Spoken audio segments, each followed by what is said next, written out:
Virginia SB 508, a faster grid access path in a heavily constrained market, creating a faster grid access path for storage and solar in one of the most constrained markets in the U.S.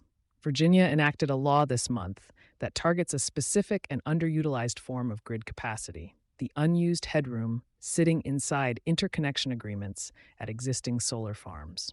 The mechanism it creates is straightforward in concept and potentially significant in a state where new grid connections are among the hardest to secure in the country. Getting a new energy project connected to the grid in Virginia is not a fast process. Dominion Energy's service territory, which spans Northern Virginia and its extraordinary concentration of data center load, has become one of the most congested interconnection markets in the United States.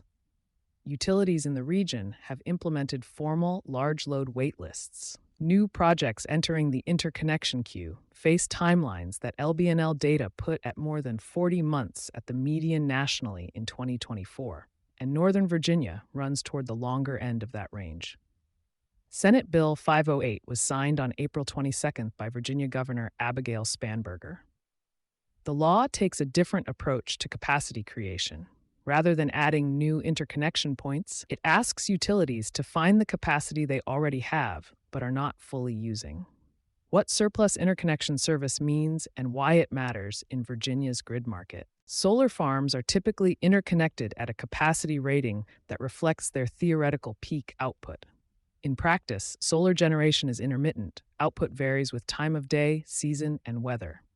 The result is that the interconnection infrastructure at a solar site often has unused headroom at any given moment. Surplus interconnection service, as defined in SB 508, is that unused portion of capacity at an existing point of interconnection available in a way that does not increase the total interconnection capacity at that point. In other words, it is capacity that has already been permitted and built, currently sitting idle. The practical value is that a storage resource or additional solar project accessing this surplus capacity does not need to secure its own interconnection agreement and does not need to join the queue. It piggybacks on infrastructure that already exists. In a market where queue timelines exceed 3 years, that distinction is meaningful for developers, for corporate buyers seeking to procure renewable energy in the region, and for utilities trying to serve load growth without waiting on new transmission infrastructure.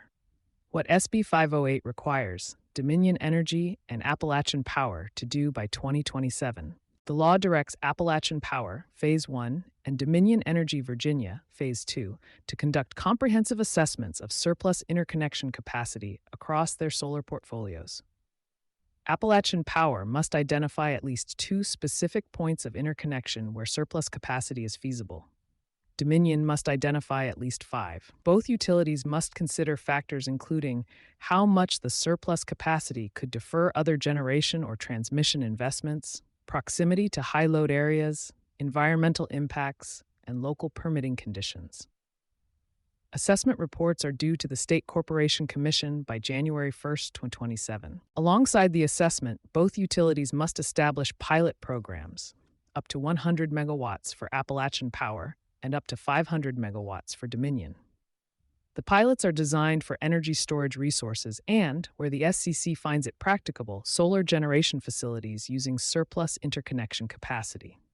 The SCC is required to approve an independent auditor to help formulate the request for proposals by March 1, 2027, with results submitted through each utility's 2027 Integrated Resource Plan proceeding.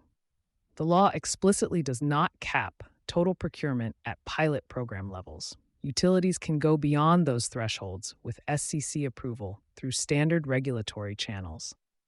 What the surplus interconnection mechanism signals for Virginia's energy market, SB 508 is not a solution to Virginia's grid access challenge.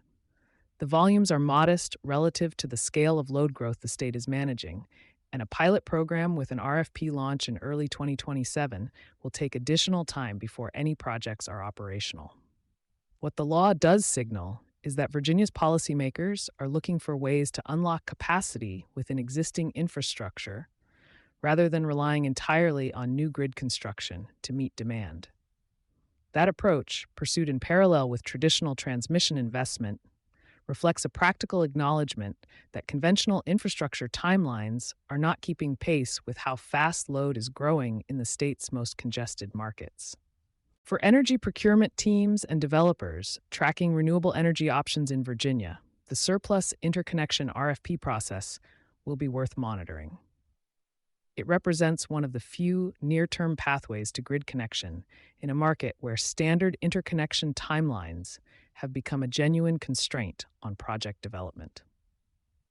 You've been listening to Sustainability Soundbites by Environment and Energy Leader. For partnership opportunities, please reach out to our team.